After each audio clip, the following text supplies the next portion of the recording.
Hi there, I'm Jonathan Tepperman, editor-in-chief of The Catalyst. With me today is David Kramer on my immediate left and Igor Khrestin, and we're here to talk about Ukraine and our policy recommendations. Igor, let's start with a quick status update of the war, and I should say we're speaking in mid-December. Where do things stand at the moment? Well, thank you, Jonathan, for the opportunity.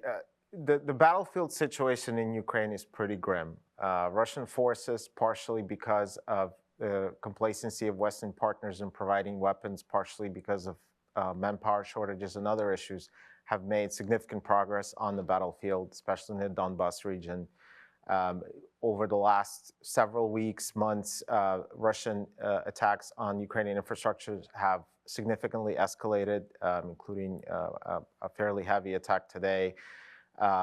Russia has, for the first time, used an intermediate continental ballistic missile system without the nuclear payload, of course, in Ukraine. So the developments have been fairly dramatic. On the other side, the Ukrainians are standing strong. The Zelensky government is still in place. The Ukrainian people are still largely behind the government in winning the war. Defining what winning is trickier these days. Ukraine had made a daring and successful incursion into Russia itself, holding significant terrain in the Kursk region. They still continue to do that, holding it as leverage for potential land swap or POW negotiations. So it's a complex situation that, of course, is more complicated by the political developments in Europe and the United States. Thank you. So, David, we're speaking in the final weeks before Donald Trump becomes U.S. president again. The Biden administration, worried that its successor would cut aid to Ukraine, has tried to surge in as much military support as possible before Trump takes over. Describe that support and whether it's actually making any material difference. It will make some difference, but I wish the Biden administration had taken this sense of urgency much earlier in this war. The U.S. Congress approved a $61 billion military assistance package in April, and here we are now. The outgoing administration is still rushing to get those funds in the form of weapons to Ukraine. There has been, I think, an unfortunate tendency over the past nearly 3 years with the outgoing administration to take a very slow and dilatory approach in decision-making when it comes to Ukrainian weapons requests. The Ukrainians would ask for something, we'd say no, they'd ask again, we'd say maybe, they'd ask a third time, we finally say yes, and in that intervening period, it proves very costly and deadly for the Ukrainians. I do think the assistance we're providing now can be helpful. Some Ukrainians have indicated with the assistance that's being sent now, they could last for possibly as many as 5-6 months into 2025 with what's being provided. But the Russians are pretty relentless with their bombing of particularly civilian targets and energy facilities. And the Ukrainians are doing a good job in trying to knock a lot of these out of the sky, but the Russians try to overwhelm them in quantity. So I think the Europeans are recognizing what's at stake here. We have heard from some Europeans that they will step up their assistance. But I would say that one thing we should remember from this, which is to never underestimate the Ukrainians. Mm-hmm. A lot of analysts were expecting that this war, and analysts, by the way, in the Kremlin as well as in the West, that this war would be over a matter of days or weeks. And here we are approaching the 3rd anniversary of this, and the Ukrainians have done a tremendous, heroic job in pushing the Russians back, inflicted some 700,000 casualties on the Russian side, essentially taken out the Black Sea Fleet. So the Ukrainians, if given the right assistance, I think could make significant gains even now, but they need the assistance and they needed it yesterday, not tomorrow. So we're going to get to the end game, in such as it is, in a couple of minutes, but I want to ask a few more questions about where things stand today. Igor, in early December, the government of Bashar al-Assad in Syria quickly crumbled after 13 years of civil war, and this shocked almost everyone, including, reportedly, the entire Western intelligence community.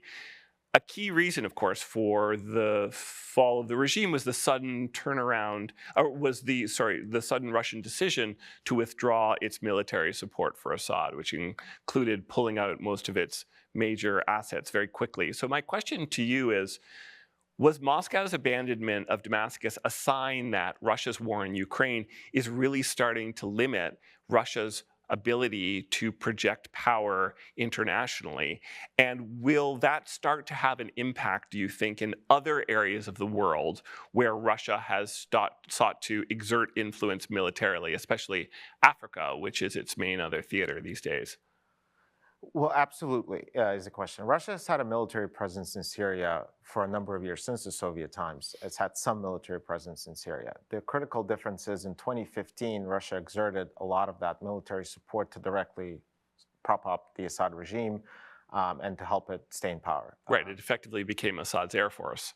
Correct. And it made the decision to not do that partially because of the limited capabilities of the Ukraine war and the losses that David had talked about, that the Russian Navy and of course, ground forces had incurred. So its presence in Syria was much smaller, and it made the decision not to support what it saw as a crumbling regime, the Assad regime. And now it's in the throes of what we think will be a full withdrawal, but it still is not an assured thing. They still have a military facility in Tartus, which is a naval facility, and then they have the Air Force base that they've used at Khmeimim. This is all on the western coast, Latakia region. So this is still TBD, but the indications are that we'll withdraw. And then, yes, I think those forces will probably go to Ukraine. Yes, it will complicate Russia's ability to resupply Wagner and other mercenaries in Africa, and it'll impact its strategic posture in the region. This does not make life easier for the Ukrainians, unfortunately, because more forces will be redeployed into the theater. But as a strategic threat, Russia is less so of a global strategic threat. Because it has less weight to throw around internationally now. Yes, and of course, the embarrassment of Putin having to watch this regime he supported with thousands of Russian lives and wounded and killed and others and other expenses within weeks. It could perhaps have reminded him something that happened in Afghanistan. Well, I want to ask David about the psychological impact of this, because when, of course, the United States abandoned its Afghan allies and withdrew in 2021, a lot of people, including people in this building, argued that would seriously undermine U.S. credibility. Will Russia's move have a similar impact on Putin's credibility? I think it is. The fall of Assad is certainly a blow to Putin, and it's a blow to the reputation Russia has had of standing with its like-minded leaders around the world. But I do think it will not be great news for Ukraine for the reasons that Igor was just referring to, because I think it isn't just the fall of Assad, it's the speed with which Assad fell that will leave Putin to crack down even more in his campaign in Ukraine.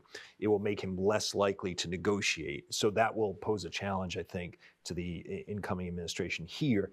But I think it... Just expand on that. So you think that because, precisely because Putin can't afford to suffer another loss of prestige, right? Exactly. So having lost in Syria, can't afford a loss in Ukraine, however that might get defined. It doesn't mean that he'll win. I don't want to go in that far direction, but I think it means that he will be less. I don't think he's serious about negotiations to begin with, even before the fall of Assad. But I think this makes the hopes that some may have that a negotiated settlement might be possible less likely. And I think it is a blow to Russia's standing elsewhere around the world.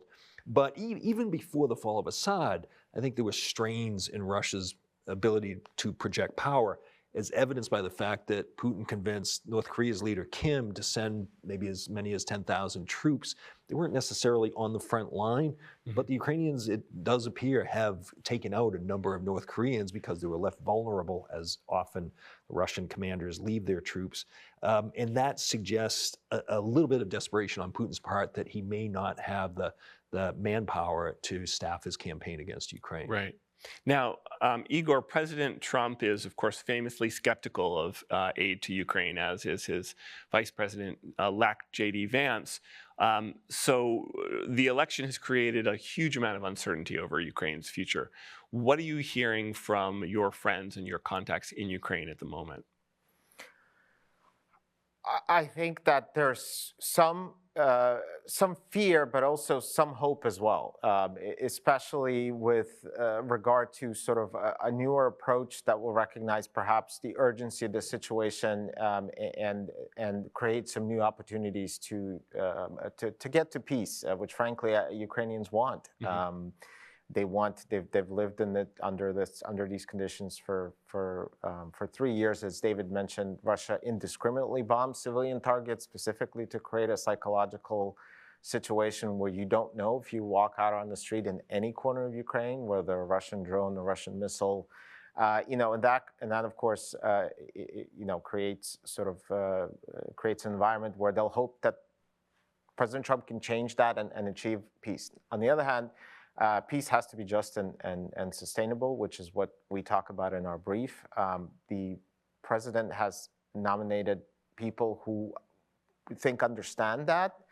He has talked about peace through strength. That's something we can sign under, which is to make sure that the Ukrainians have what they need to approach any negotiation from a position of strength. And so the hope would be that President Trump comes in with that mindset and with the people supporting cast that can create those conditions, including through the recommendations we put in the brief. So let's dig down on that a little bit. Number one, is it still realistic for Ukraine and supporters of Ukraine to push for a military victory against Russia? And if not, what outcome or objective should the Ukrainians be pushing for? What do you think that Zelensky and the rest of his leadership actually think that they can get? This is a hard question to answer because I'm not in the war room with President Zelensky. I think the first priority has to be stabilization of the front line and the ability to protect the Ukrainian skies from what has been a massive disadvantage in Russian incoming missiles versus the ability to intercept them, including some that the Ukrainians, like the Kinzhal missiles, just don't have the means to intercept. And of course, some of the more advanced missile systems.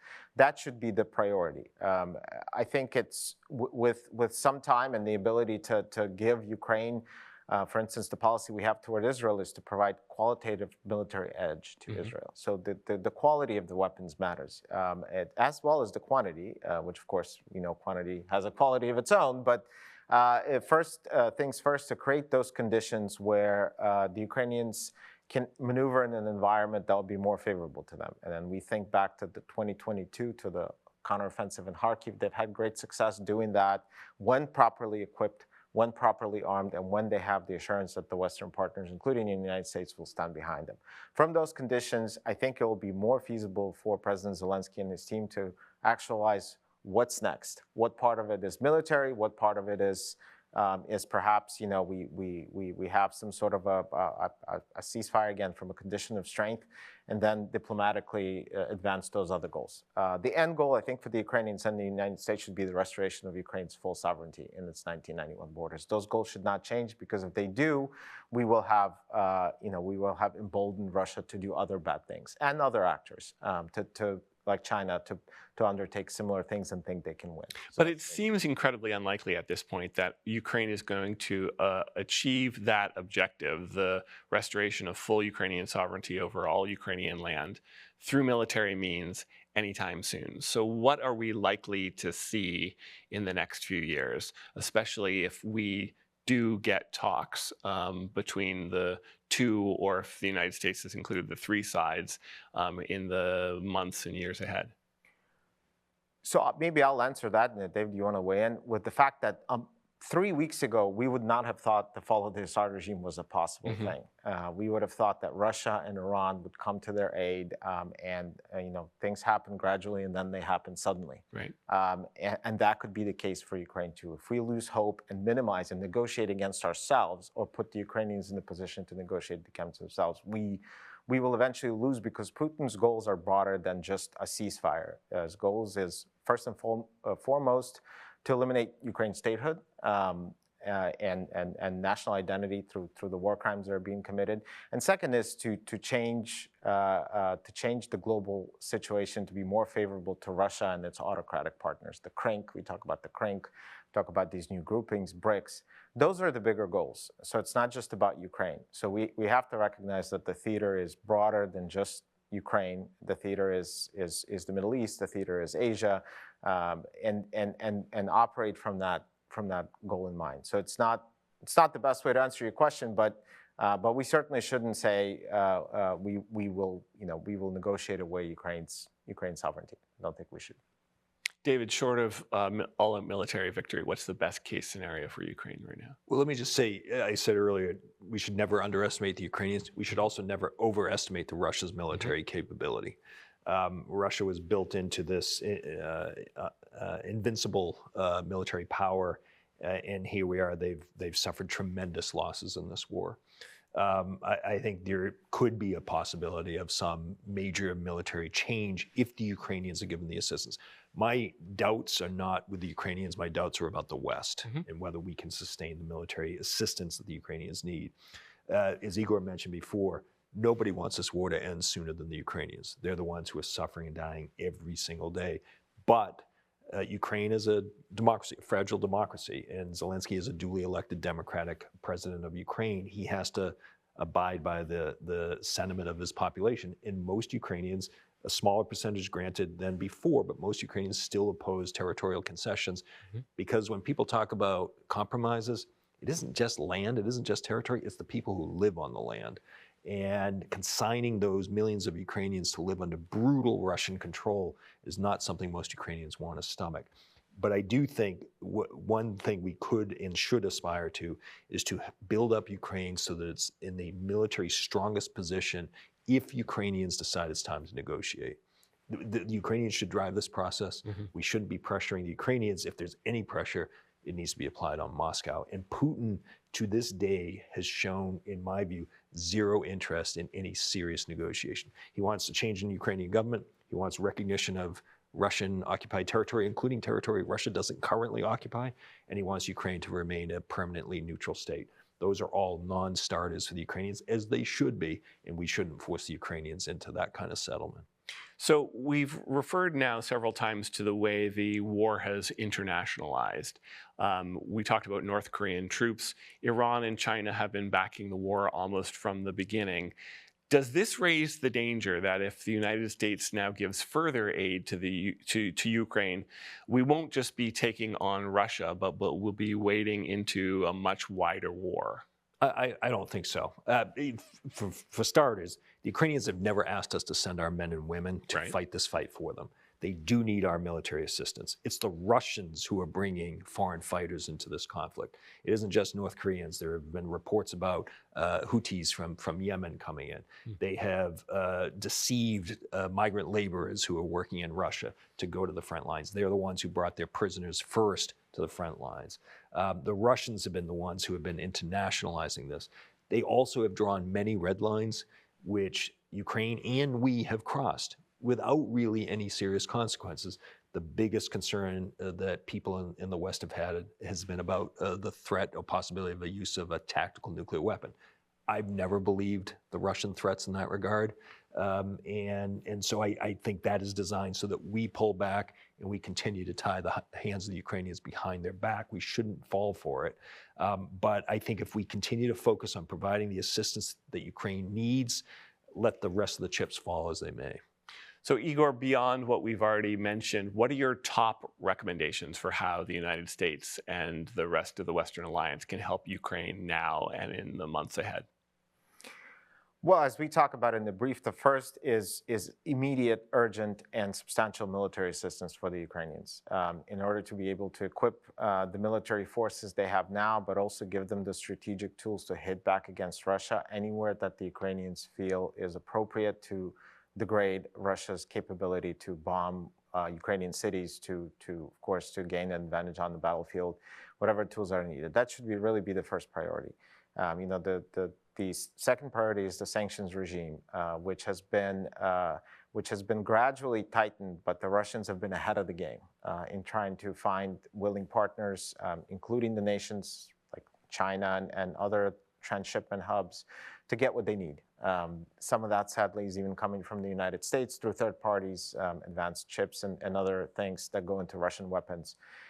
So that needs to stop, and we need to find other tools, enforcement tools to do that, including imposing new sanctions. The oil cap for $60 a barrel could be lowered dramatically should the West decide to do that. This is the G7 agreement to buy Russian oil at no more than $60 a barrel. So things like that should really be considered. Reining in Russia's shadow fleet, other means of imposing pressure, because Russia's economy is on the ropes. They have interest rates through the roof. The ruble is going into Weimar territory. I mean, all of these things that are indication that the economy is overheating quite dramatically.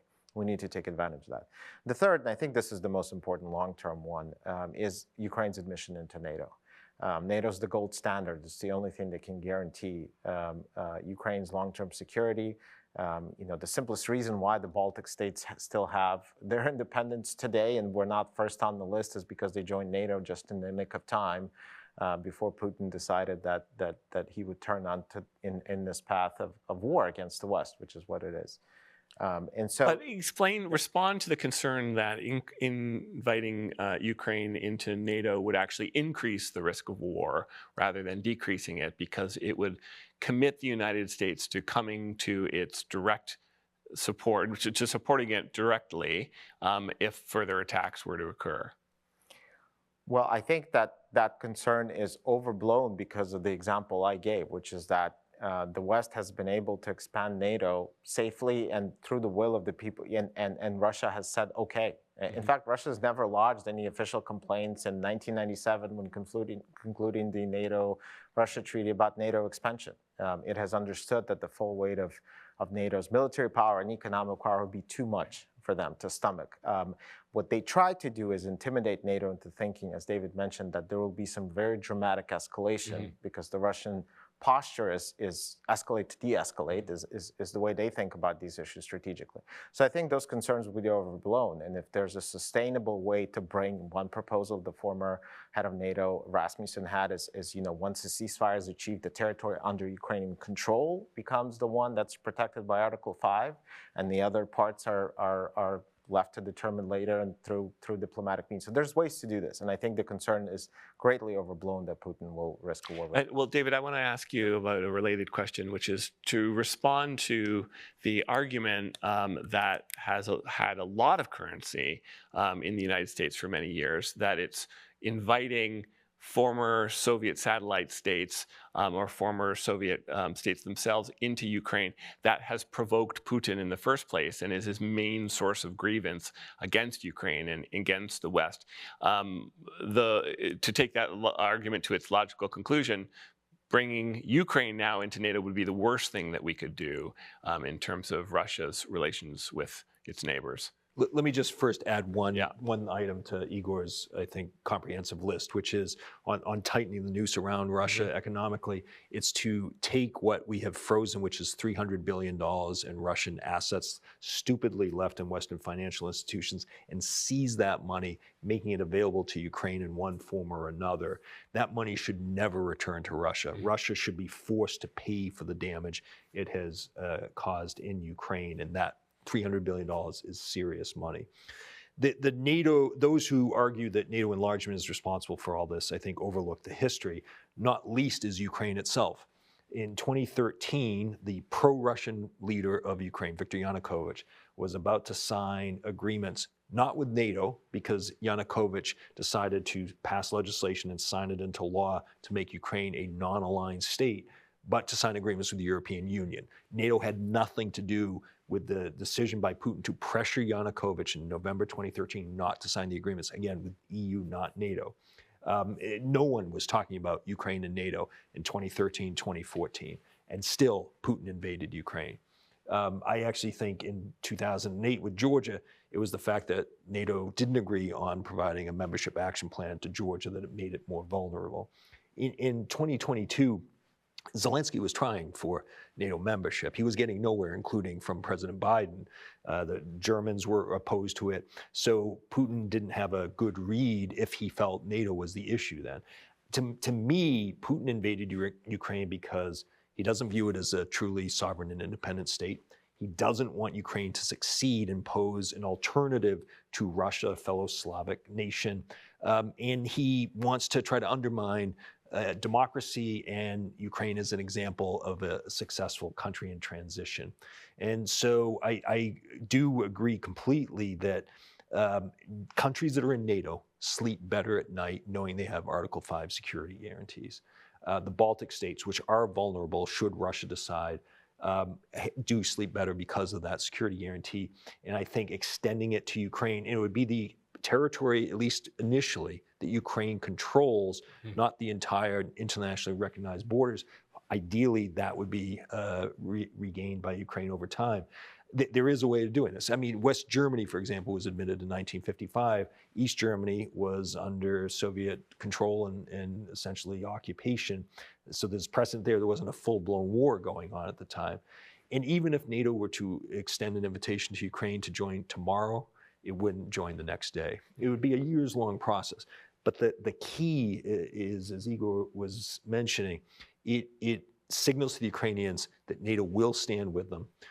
It would be a huge morale boost, and it would be a huge blow to Putin and make it clear he does not have a de facto veto over Ukraine's aspirations or any other country's aspirations. So you've written that halting Western support for Ukraine would risk a wider war. Halting Western support for Ukraine would risk a wider war. Explain that, because that's going to sound counterintuitive to a lot of people who hear it, especially the American isolationists who argue that stopping Ukraine is the best way to avoid a wider war. Let's be clear. Russia is the guilty aggressor in this war. Ukraine is the victim and is trying to defend its land, its freedom, the lives of Ukrainian citizens. And if we stop assistance, the Ukrainians are still going to fight because this is existential to them. The key is to make sure they have the means to defend themselves, but not just defend themselves, but to push back.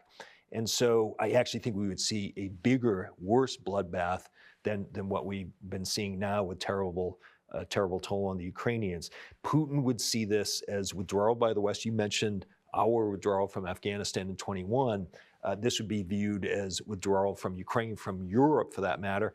I think it would not only make Ukraine more vulnerable, it would make Moldova vulnerable. Belarus has already been taken over for all intents and purposes, but then it could put countries that are in NATO at risk.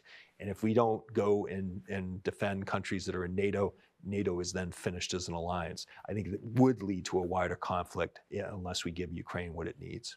How optimistic are you that Washington will follow the recommendations that you've laid out? Can I backtrack very quickly on David's point about the wider war? There is an element, maybe this feeds into the Washington question very well. There's an element in Washington that is viewing the theaters in Asia and Europe as distinct and saying we should, whatever the term, husband our resources for the China fight. So to be even more explicit, the China hawks in the incoming Trump administration are arguing that Ukraine and Europe is a sideshow, and that it's a waste of resources that we should be focusing on deterring and preparing to confront China around Taiwan and in other areas on its periphery. Absolutely. And what we've said, with less so perhaps in his brief, but in other places with David, is that that's a counterintuitive argument because the evidence points to completely the opposite way. China's in this fight for a reason. It wants to weaken the West through this fight as well. North Korea is in for a reason as well. And so if you stop assistance to Ukraine, all of these adversaries will see it not just as a sign of weakness, but an indication that they've won and that they could win more. Taiwan being the front and center of that. We've seen massive war games right now, in Taiwan and sort of a blockade by China. I mean, these are all signals to the incoming administration of just know, we're there, but also it's a sign of force to say we want this. I mean, Xi Jinping has said explicitly that reunification of Taiwan is a top national priority. He talks about it constantly. In the same way Putin has talked about Ukraine and Crimea and things we heard, but we didn't internalize. Mm-hmm. We didn't think these would actually be real things. So the danger is that Washington will see this as a way to exit the Ukraine theater thinking we've done a strategically smart thing because we're putting these resources towards elsewhere. But it doesn't make sense, and it's not the same resources. Even if you look at any kind of war gaming with China, you're not doing the same thing. You're not giving 155 millimeter shells are not going to be useful in that scenario. Very different calculations, very different military requirements. So that seems like a good segue Sure. to the other question, which is how optimistic, or it sounds pessimistic, are you that these recommendations of yours are going to be implemented? Well, I defer. I'm an optimist about the fact that I'm an optimist about Ukraine and the United States. About both. I think I think we will have we will have a change of power, but we will have, and hopefully our recommendations would land in a place where people can see the strategic arguments we've laid out, no matter how they feel about the politics of the day or other things. And I think that we're sort of optimists here on America's international role and global power, and I would hope that they land in a place where people will see it as a continuation, a projection of American strength, and again, a peace through strength could be perhaps the thread for which this is viewed. So hope dies last, but because the stakes are so high, and because we could have a really catastrophic situation that will necessitate a deeper U.S. involvement in Europe.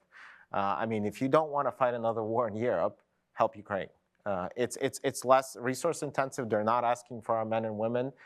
They're asking for things we can and can provide. Anything to add?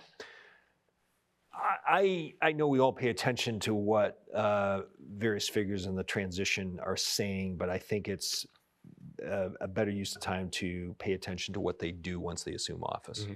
A lot of things are said in the campaign, a lot of things are said during a transition, but once you assume the awesome responsibilities of being in charge, that can change things. I think the incoming administration has an opportunity to fix things that the outgoing administration has failed at.